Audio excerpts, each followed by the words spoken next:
So thank you all so much for joining today. I am very excited. I know that the rest of us are, but I am so excited to get to sit here and listen to this conversation. I have been fortunate enough to speak with David before, and David, I really love being able to promote your voice and your ideas, because I feel like the rest of the world is starting to be a little bit more aware of the importance of understanding workplace culture, the importance on mental health, the importance on our family, and that work isn't in a separate category, but it really is intertwined with the rest of our lives, right? If we can do work well, it benefits the family, it benefits the community, it benefits you mentally, physically, et cetera. And I feel like our workplaces and our communities are really starting to understand that and get behind that and starting to devote some time and change and money to those ideas. And so as the rest of the world is starting to have this conversation, I feel like you have done a lot of really good, wise thinking around this already. And so I want to put you out there so you can really shape this conversation and shape the way a lot of this culture change is going to go.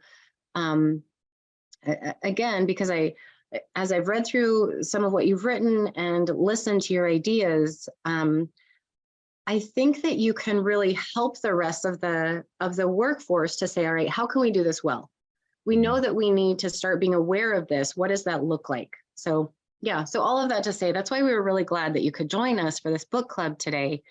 And we just want to promote your voice and your ideas. So thank you. And again, thank you so much, Mary. I really appreciate you jumping in and adding your questions and your dialogue to this mix. It's just an honor. So with that, I will be quiet and I will hand it over. Mary, I don't know if you want to jump in. Yeah, I will. Okay. Thank you so much, Claire. And thank you, David, for being here and talking about your amazing work, which I am a huge fan. If you follow me on LinkedIn, you know how much I love David's work. So, but David, can we just go ahead and start? And will you tell us about your journey through the world of mediation, restorative justice training, facilitation, HR transformation, and now culture change? Thank you. Well, I just want to kind of reciprocate what Claire was saying as well. So thank you so much for inviting me. It is a real honor to be here today. So thank you so much. And Mary as well. I'm really looking forward to it today. So thank you so much. So yeah, I always say, if you cut me in half, I'm a mediator, but then I sort of caveat that with, please don't cut me in half. But I'm a mediator through and through. And I love mediation. I love the power of mediation. I love the challenges of mediation. I love the moments we get in mediation. And I love the transformative impact that mediation has, not just for the parties in a dispute, but also for their teams, for their colleagues, for their managers, and for the organisation as a whole. So I started work in this space. I went to study a degree in the UK in race relations in the late 80s, early 90s. This was really before anyone was really thinking about racism, discrimination and exclusion and inclusion. I was really curious to understand what those issues were. And I felt very passionately that dialogue, insight and learning were powerful ways of tackling discrimination in all of its forms. So I was fortunate enough following my degree. I spent a year as president of our union in the university to understand a little bit more about how we resolve disputes. And I often found myself mediating between college management and student bodies, Mary, which was always interesting. And then I went to work in the area of social and economic regeneration. So I was primarily involved in working with what called hard to reach communities, single parents, Black minority ethnic communities, and involving them in regeneration programs in the city of Leicester in the East Midlands. And I saw firsthand the very corrosive impact of conflicts and disputes and the really woefully inadequate response of the law enforcement agencies, of the local authorities and others. It was very punitive, very reactive. So I set up a mediation and non-violence unit in Leicester, one of the first in the country, promoting mediation and restorative justice. So I ran a charity for 6 or 7 years, I think. Worked in the criminal justice system, providing restorative practices in low-level antisocial behaviour right the way up to serious criminality, including unlawful killing and homicide, where I brought families together with victims and other families. And I was invited to go into our government civil service here in the UK to bring some of these restorative approaches into the workplace, as well as doing some work with 2 large councils, local authorities, to bring restorative practice in. So I studied an MBA. I thought, well, I'd best go out and find out, Mary, how this all works. And did an MBA and was able to study restorative practice in the workplace through my MBA, which was a real privilege.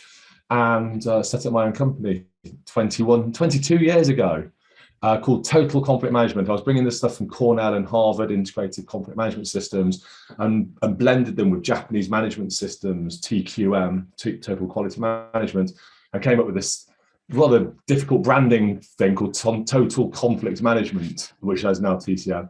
And I was really passionate about that sort of side of it. Of course, the nature of conflict resolution in all organizations is very reactive. So I had these systemic change and integrated systems and total processes. And actually what companies wanted was a mediator to parachute into a dispute at the end of the conflict when everything else had been thrown at the dispute. And what was really interesting was, I wanted to do this systemic change, cultural change, institutional change, but I was mediating. But what would happen the next day, Mary, this is what I loved. You go in, do the mediation work, and then someone would ring you the next day, the HR director, and say, what did you put in their coffee? What have you done? We've tried everything. What have you done? I was like, let me have a look. I listened to them. I treated them with a little bit of compassion. I gave them a safe space to have a conversation with each other. Believe it or not, you might not believe this, they had the capacity and the ability to do some work themselves and to listen and to engage in dialogue. And then with a few tools and skills, help them to get into that ZOPA, from the zonk, the zone of negative conflict, to the ZOPA, the zone of that amazing place, the zone of possible agreement. And suddenly people were starting to wake up to the power of dialogue. And that was some 20 odd years ago. Now I have the fortune of going into organizations and I can do the work around systems. I can do the work around culture. I can do the work around institutional change. And it's all based on mediation. Everything I do, every word I utter, every piece of work I do for a customer is mediation deconstructed and reconstructed within an organizational context. So yeah, that's my journey, and I'm still very much in the middle of that journey, and I'm thoroughly enjoying it. So David, I think you started to tell us a little bit about how you got to the book we're talking about today, which is Transformational Culture, Developing a People-Centered Organization for Improved Performance. So what inspired you to write this book? This is your second book. Yes. Well, my first book, if we're going to, so Managing Conflict, I'm working on the second edition of Managing Conflict just now. So my first book, I had a book in me, Mary. I guess everyone might think they've got a book in them. I had a book in me, and it was called Managing Conflict. I wanted to go and share my views, my stories, my ideas about how we could resolve conflicts better. And I haven't got a lot of sympathy with the existing systems in our organizations, which I believe are rigid, corrosive, damaging, destructive, harmful. And often they pit people against each other at the very moment we should be creating a more compassionate, safe space to resolve issues. So Managing Conflict was published in 2017. And in that, I set out some real challenges to leaders, human resources professionals, lawyers, attorneys and others, and saying, look, there's a better way of doing this stuff called conflict resolution than using policies, processes and procedures. And it landed really well. I got some great reviews. And then what organizations were saying to me, Mary, is, look, we really like what you're saying. Can you come in and help us develop our leadership skills, management capabilities, starting to rewrite and rethink some of our HR systems? And nothing gives me greater pleasure than ripping out a grievance and disciplinary procedure, walking to the shredder, and then getting this lovely sound effect as we take these vicious, vindictive and nasty processes and shred them. And that's about as valuable as they are. As I often say to my colleagues in HR, the only value of a grievance procedure is once it's shredded, it makes some bedding material for some hamsters and journeys for you. There is some value to it. So the text, Managing a Transformational Culture, was my attempt to think about all of this stuff in a wider cultural context. How do we make this work in an organizational culture? So transformational culture, I developed a blueprint or a model to take all of those principles and develop a framework that organizations could adopt that would help them to become just, fair, inclusive, sustainable, and high performing. And the question I was asking myself and people who contributed to the book is, how can we make our purpose and our core values come alive within our organizations as a key feature within the workplace? how can we create systems and processes where people and human beings are at the center of that, rather than a desire to mitigate risk, to manage processes. So it's very much about person-centered, values-based and purpose-driven approaches. And that really became the seed that I was sort of helped me to think about, transformational culture. And that's how I got to the text.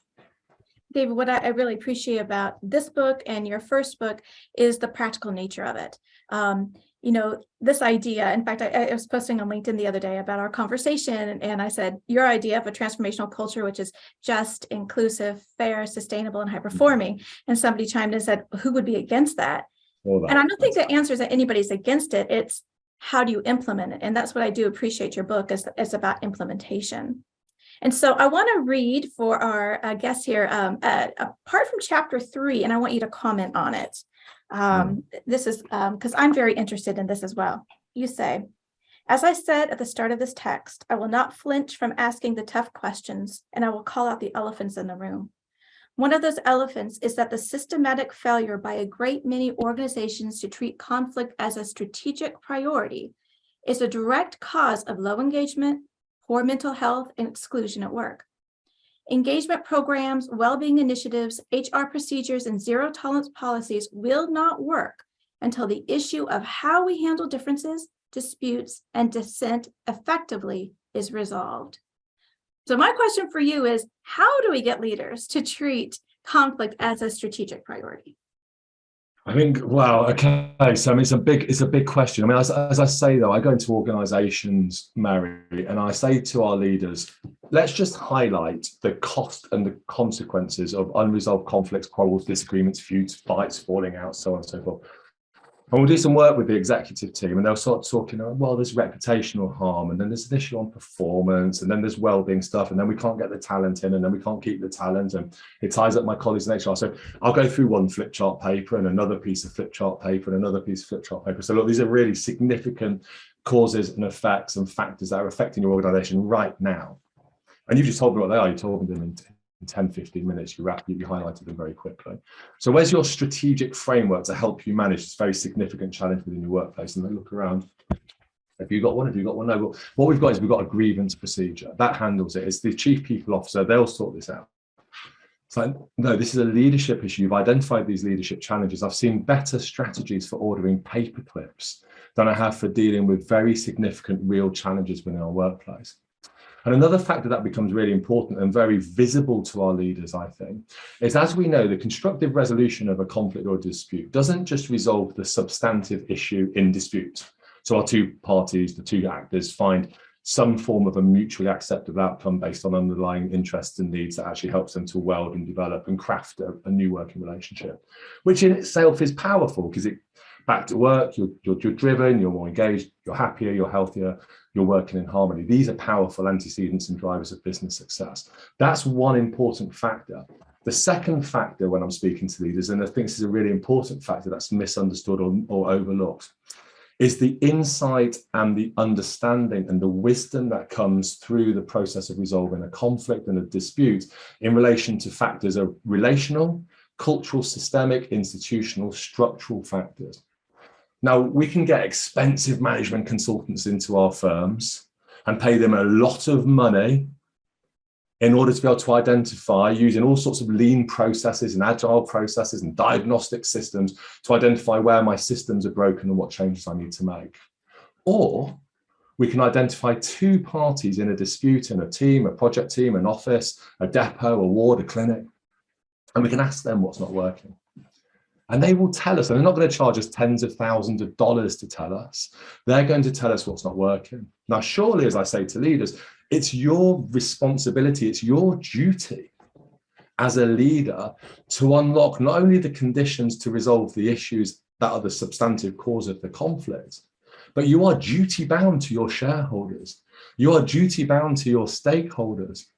You are duty bound to your organization and your colleagues to create the opportunities for the potential for human beings to unlock that inner brilliance through insight, learning, understanding, to drive the systemic structural change. If they start to tell us what isn't working, and then we give them agency to resolve those issues, suddenly conflict and the resolution of the conflict doesn't just feature as a transactional function of human resources or whoever it is that owns that problem. Suddenly the constructive resolution of tensions and disagreements becomes a feed into innovation and creativity. And the future of success of our organizations is driven by the organizations who can harness innovation and creativity. And innovation and creativity comes through dissent. It doesn't come through the times when the tills are ringing and we're agreeing with each other. We need friction and tension to generate that growth.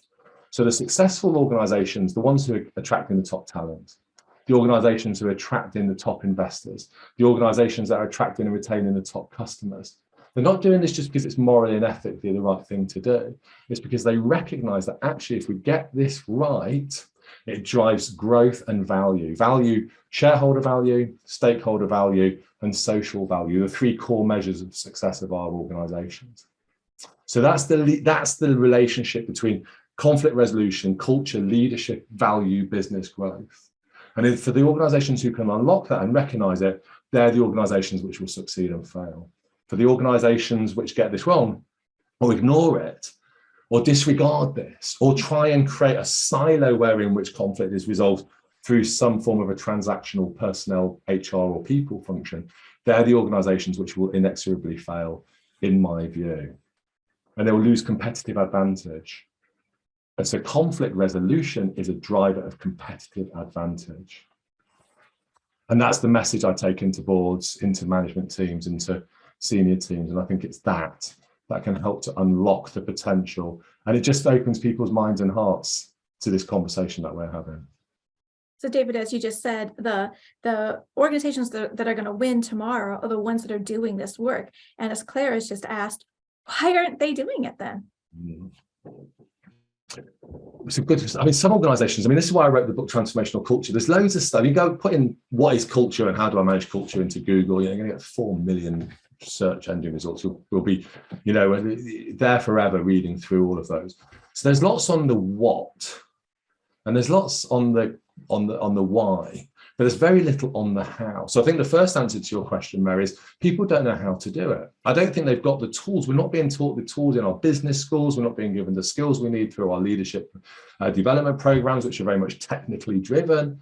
We're not looking, as a mediator, what skills do I use? Positive psychology, I'm using behavioral science, nudge theory, I'm using appreciative inquiry, the wonderful work of Marshall Rosenberg, nonviolent communication. I'm using principled negotiation skills. So I'm using skills to help the parties find a solution. If I go into a boardroom or a management room and start talking about these skills, you lost me at nudge.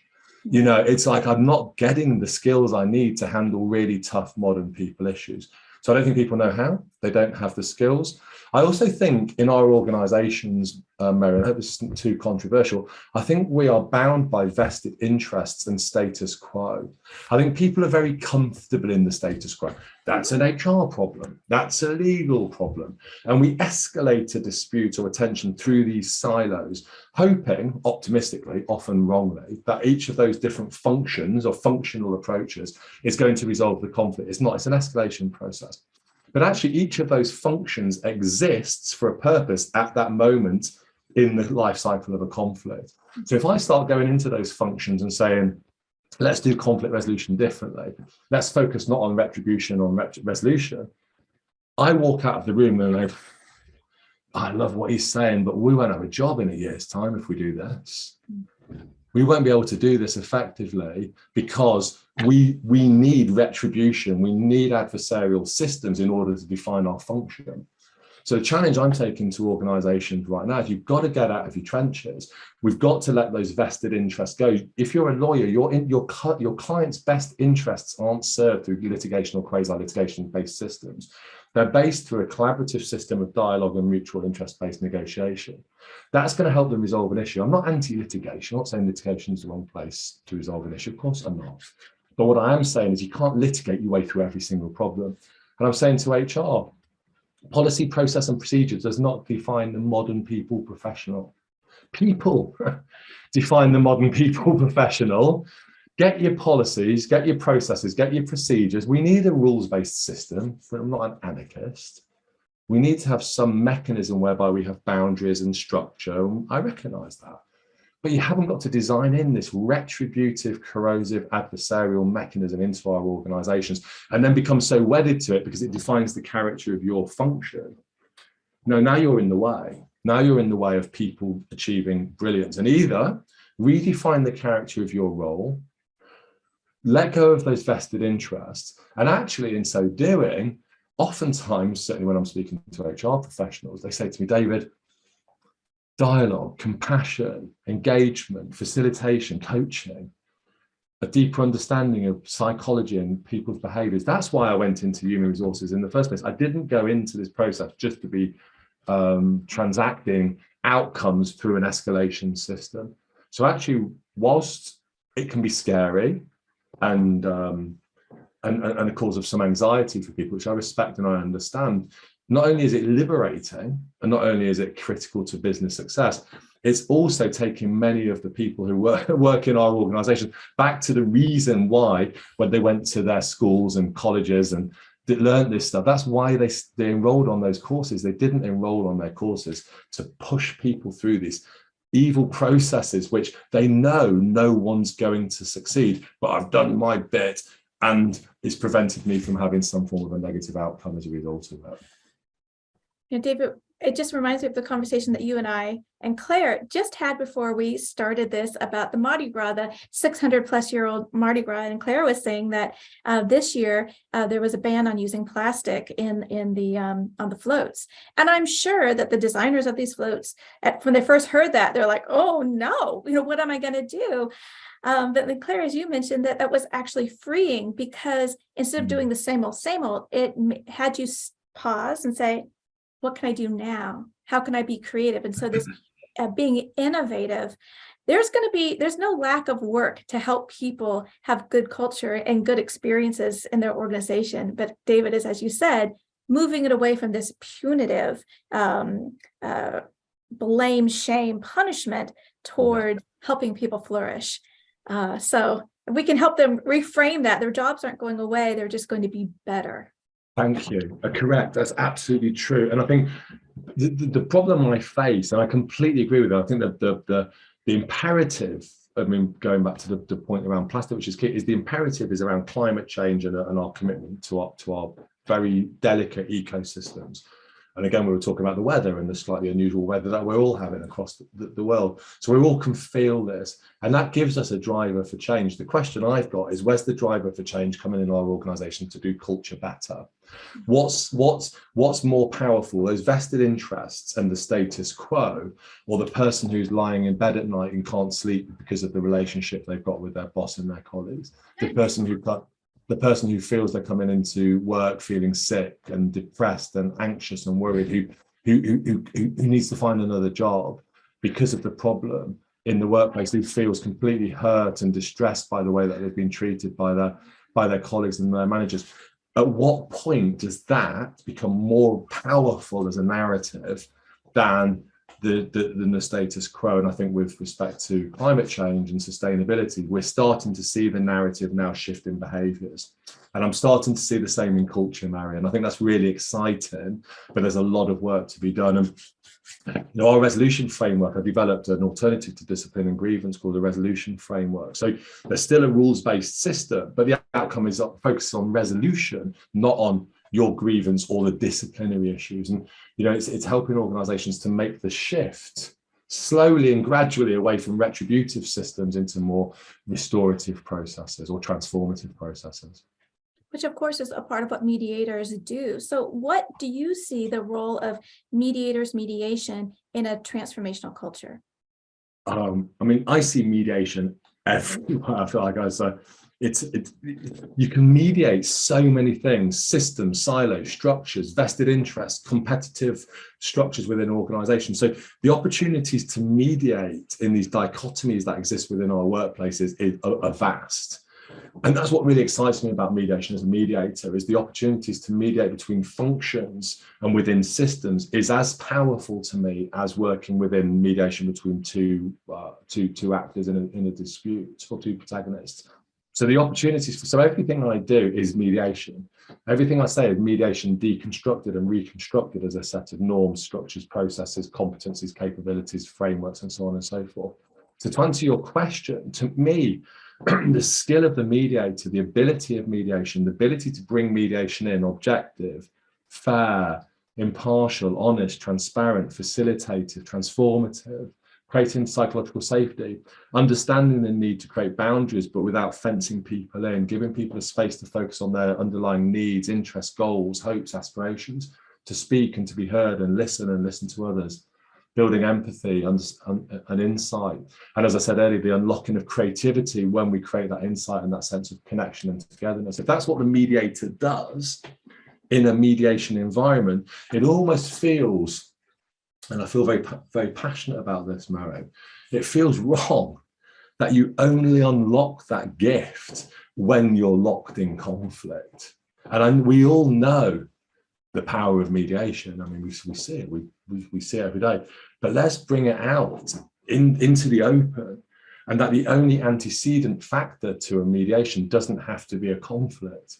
We can mediate across so many different factors and functions. So to answer the question, everywhere, everyone, all the time. I love that, because, right, we think about mediation when there's a problem, something has gone really wrong, but why wait, right? Why wait until people are sick? Why not use it for the power of good to help people be better and help people give them their agency and help them solve the problem before it escalates and they need a third party?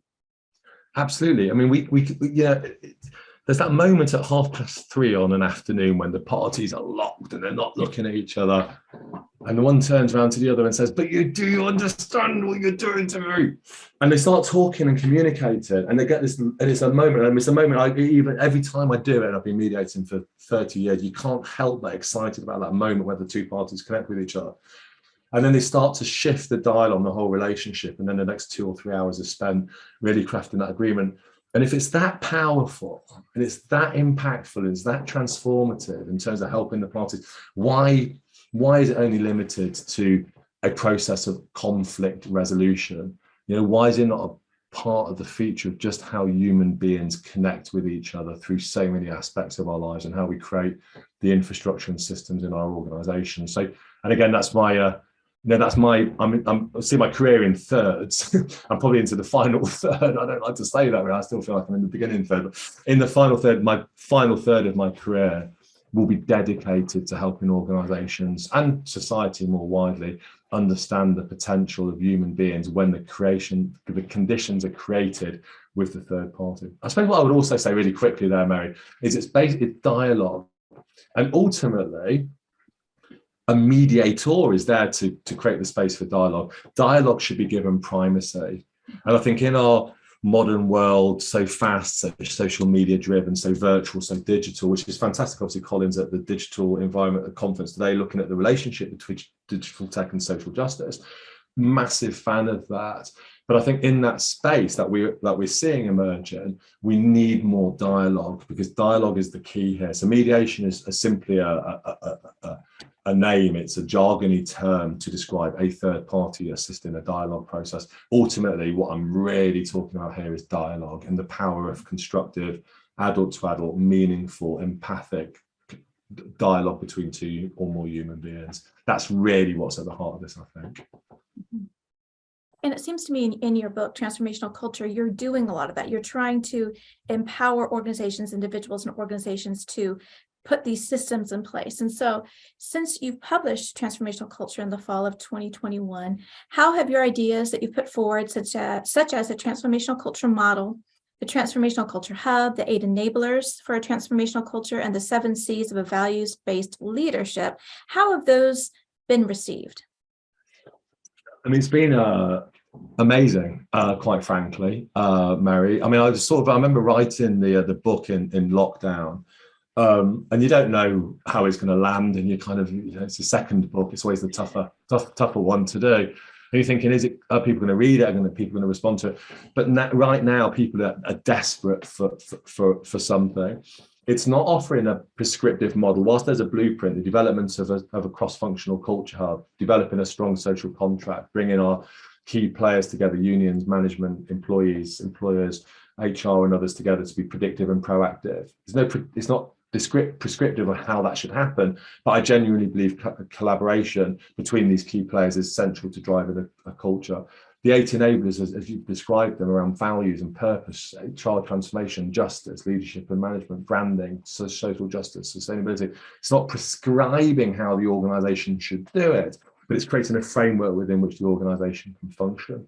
Then the development of those outputs, those 7 C's, are just highlighting some of the measures that can come out of the culture around common purpose, encourage collaboration, connection, better communication. And then they get fed back into the culture and turbocharge the culture. So it's about how do we create those feedback loops within our culture.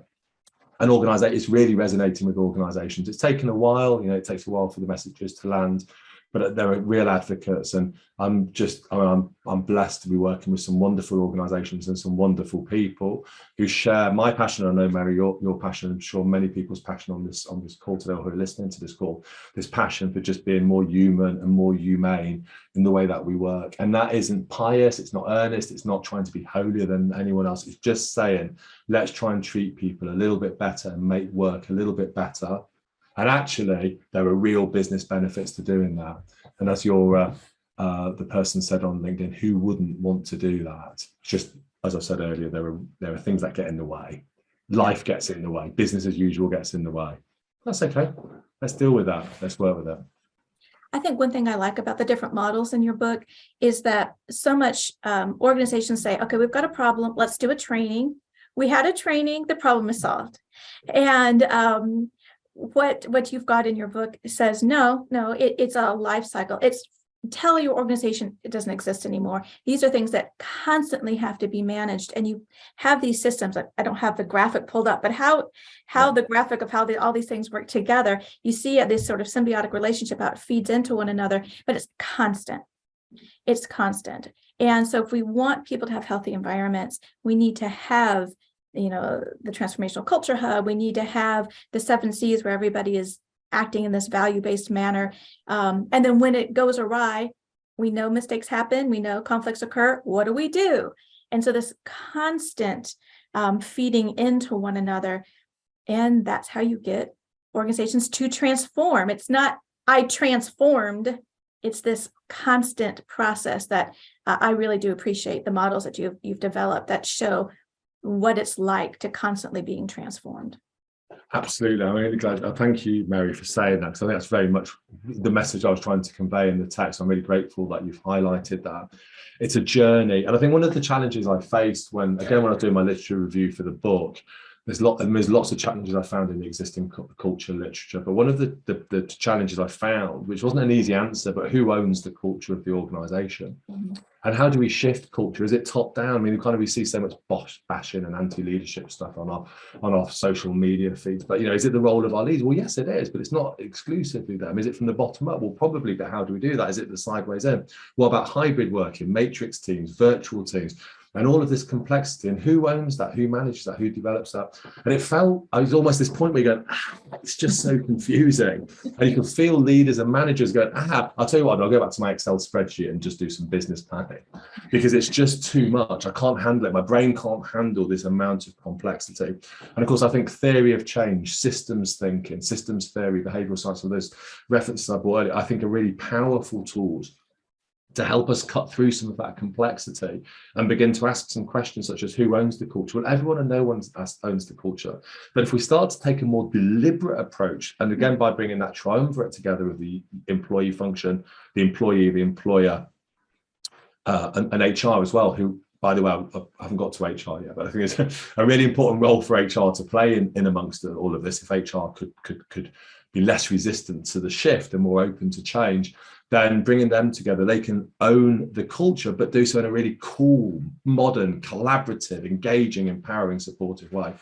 But I would be happy to say a few words on HR, because I do have some quite strident views, as you'll know from the text, Mary, about the challenge that our colleagues in HR, more around the systems than the people, I think it's fair to say. Yeah.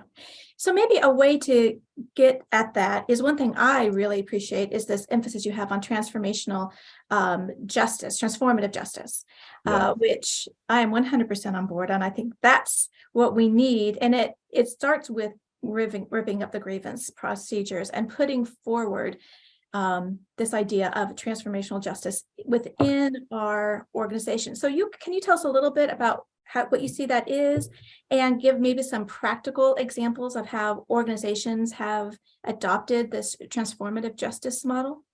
Absolutely, and thank you. So I'm really fascinated by justice. I think justice and trust are the centerpieces of effective organizations and effective organizational culture.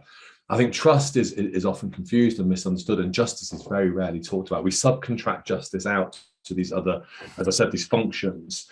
Management, we often don't give them the skills, so they engage in extensive inaction or expensive overreaction. HR, driven by rigid processes. Litigation, often driven by a winner and a loser, and driving those processes. We subcontract justice to these broken systems, but each of those systems says we do justice. You don't actually.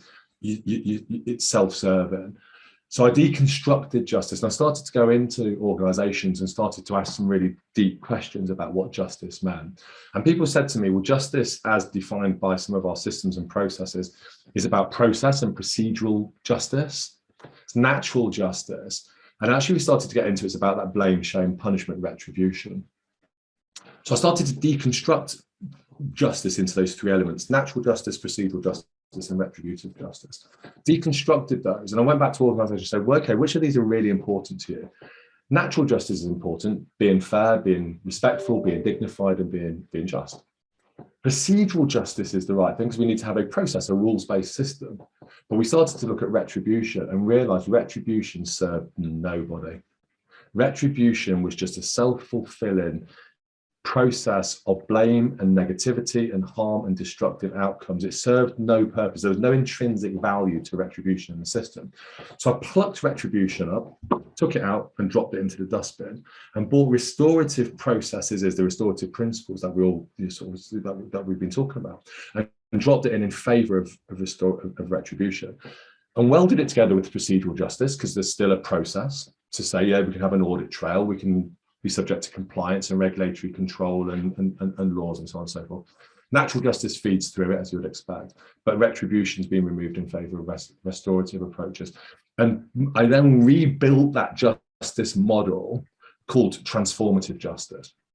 And that's what transformative justice is. And the best example I can give is through the traditional grievance and disciplinary or performance management systems, where rather than having a three-step process or an escalation system within the organization, we create a mechanism whereby local managers can resolve issues constructively, but with support from people partners using coaching, mentoring, facilitation. So a new lexicon for our partners in the people profession. We're using triaging processes and a resolution index. So I created this really cool resolution index, so you can actually assess the case based on its criteria, complexity, the severity of the case, the needs of the parties, the impact of the case, and the risk of the situation. We will then score that and identify an aggregate score. And based on that score, we can then identify which is the most appropriate route to resolution in that case. So based on that scoring, so that gives us the mechanism whereby which we can identify which route to follow, obviously biased towards dialogue, because it's already established dialogue should be given primacy, but not exclusively, whereby an organization who are experiencing perhaps sexual harassment, or sorry, in a case of sexual harassment or race discrimination, say in a more serious case, it would be identified that that should go into a formal route, which would be a fact find. And rather than a hearing, we use the language of a formal resolution meeting. So I've taken out some of the more retributive language. So I must give a nod here to Dick Grote's book, Discipline Without Punishment, which inspired me to move away from warnings to reminders. So we've introduced that language. We have hearings rather than, resolution meetings rather than hearings, using family group and restorative conferencing techniques in those hearings. So there's still a locus of control in the room. So there's still a chair, but we're starting to change the dynamic in the room to become more restorative and more constructive in focus. So there's a series of checks and balances. A couple of other things that are really important in that process. So we treat the users of this justice system as customers. So if you go to an HR department and say, can I see your user satisfaction survey from everyone that you've dismissed in the last 12 months? There we go. what? Why would I have a user satisfaction survey? Of course they're not happy.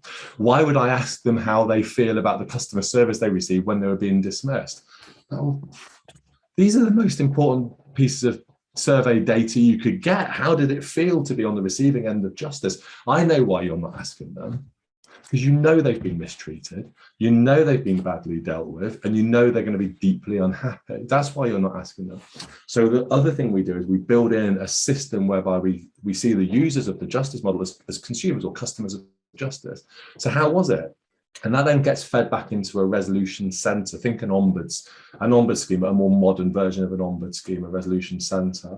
And within the resolution centre, we also do anonymized case reviews. So I used to sit on race hate crime panels where we review the response of our local law enforcement agencies in relation to how they handle race hate crimes. The anonymized cases would come through and we'd hold them to account on a quarterly basis. So I built that system into the resolution centre. So there'll be, rather than having to just go to appeal to say, we'll check, has the case been handled well, there'll be automatic checks and balances. And the beauty of it is your union partners, HR managers are doing this collaboratively. And again, back to my point earlier, they're extracting learning from this that then gets fed up into the organisation to drive cultural, structural, institutional change. So suddenly the ER function, or the employee relations function of the firm, which is often undertaken by more junior members of the HR team as a rite of passage. A rite of passage in HR is, in order to be able to get to the strategic end of HR, you first have to start dealing with people. But once you've dealt with people a little bit, then you can get into the sort of more strategic end. It's almost the higher you get up in HR, for many organizations, the further you get away from your people. This is reversing it completely on its axis and saying, actually, the closer you are to your people, the more strategic you are in terms of your ability to drive meaningful change within your organization. So that's transformative justice is illustrated, and we're working with some wonderful organizations here in the UK and globally now who are starting to make the change. And one of the examples in the next edition of Managing Conflicts, the fantastic company Burberry, they have written a case study. They've been speaking on the record about the work they've been doing in the UK, but globally, to make the shift towards transformative justice. And that's just one organisation, but Burberry have been really quite amazing because they've really shared that journey they've been on to shift the dial towards these more resolution approaches. But I'm just blessed to be working with some wonderful people who get this and want to be part of it. It's brilliant. I love when you were talking about transformative justice, I could just see, the mediator in you coming out, because what we do is we want to de-escalate. But typically in organizations, escalation happens. As soon as it goes to HR or it goes up the manager, starts going up the line, the individual has less efficacy and agency, and it's taken out of their hands and it gets escalated. But with transformative justice is about dialogue, is about this belief that people can handle their problems and they're going to be the best ones suited to do it. And so we see mediation really laid throughout transformational and transformative justice, which also with systems, it doesn't allow us to scapegoat, which traditional systems say, you're the problem, instead of, well, what happened here that allowed this to continue? Absolutely. They're functional, they're transactional, they're reactive, they're retributive, they're blame oriented. And that's the system of justice. It's broken, it's tired, it's dreary, it's ineffective, it's harmful. Time for change. Yes, me too. Well, so David, you're the CEO of TCM, and your group over the past 20 odd years have won many awards and accolades in the work that you do in culture, leadership, and the resolution space.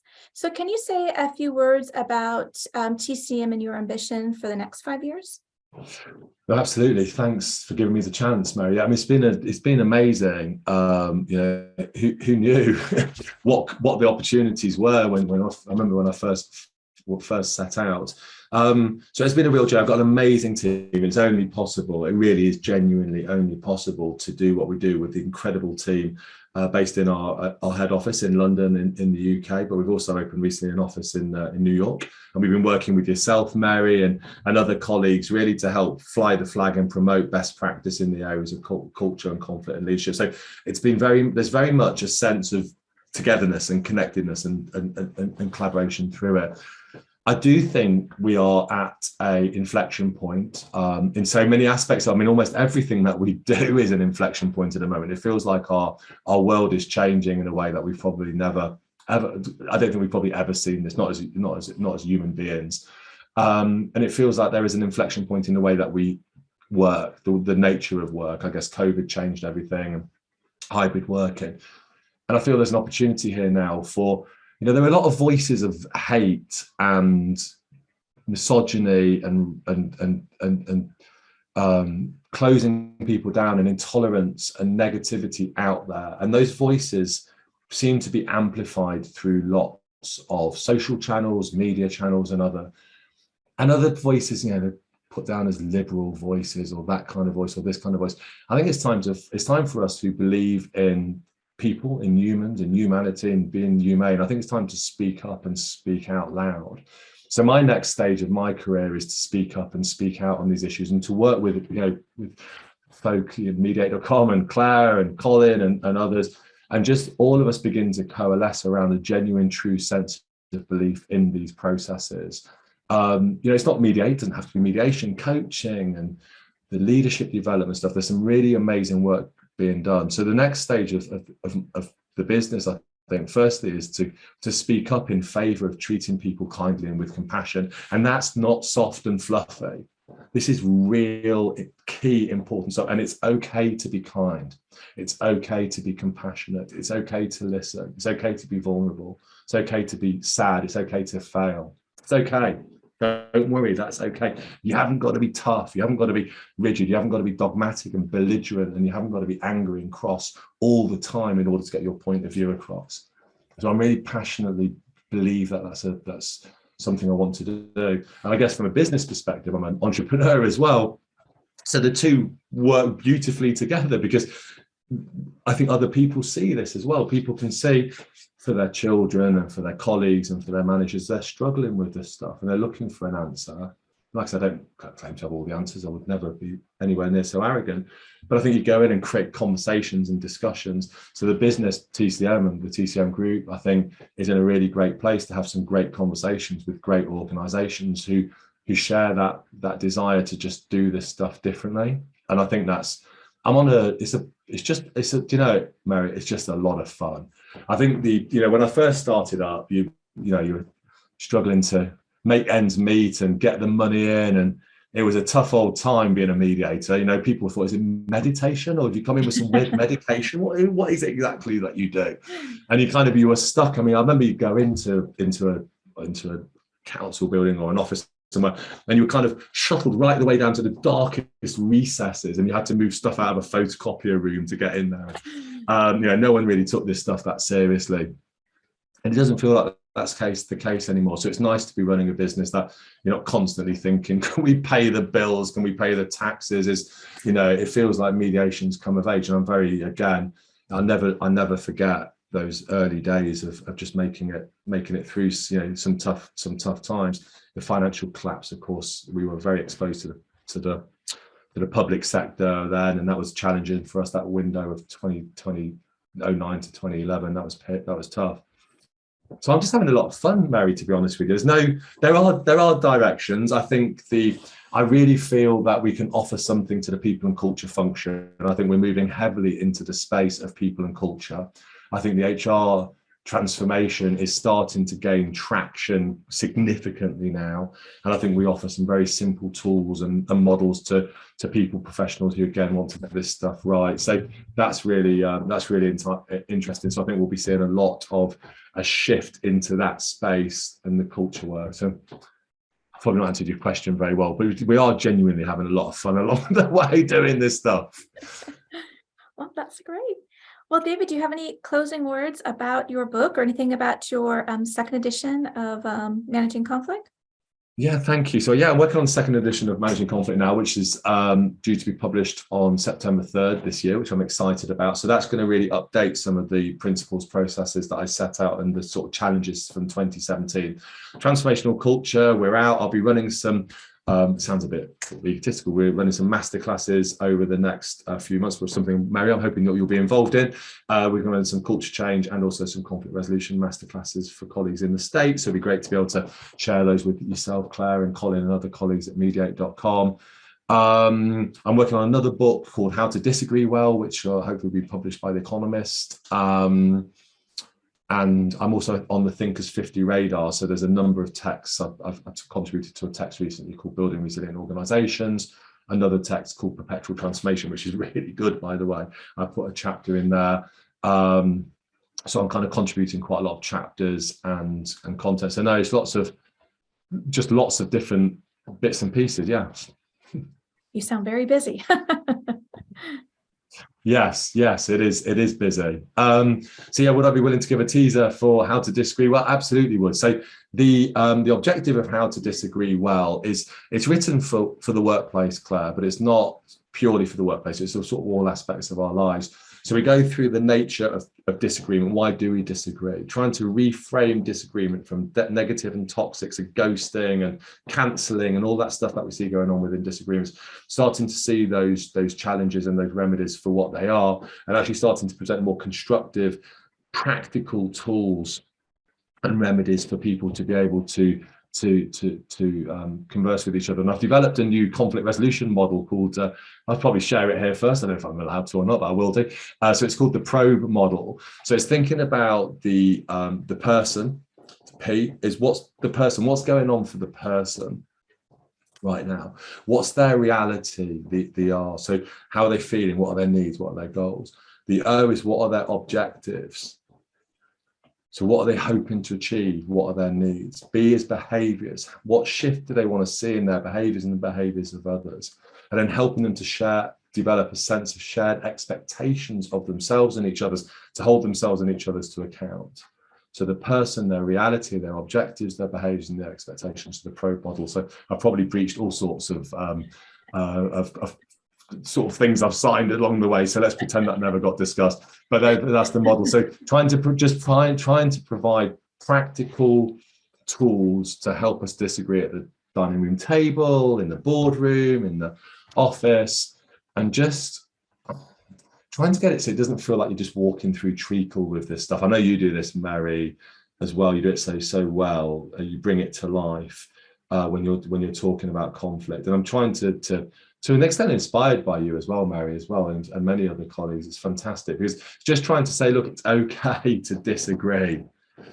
Disagreeing with someone doesn't mean that they are not the devil incarnate because you're disagreeing with them over a particular point. That's okay. You haven't got to destroy your entire relationship or their self-esteem or their sense of self or your relationship with them just because you've disagreed over a particular point. It's okay to disagree. But we can disagree well, and I think as the term was Colin who used it, we can disagree agreeably. I love that term. It's but we need it better, whether you're on a global stage, geopolitics, right the way down to two colleagues working hard in an office or somewhere. That's basically the premise of it, I think, Claire. Thank you. That sounds amazing. Any questions? Anybody have any questions for David or about his work, about his book or books? No, I've already interrupted with all of my questions, so thank you. Thank you for answering them as we were going. I appreciate it. Yeah, thank you.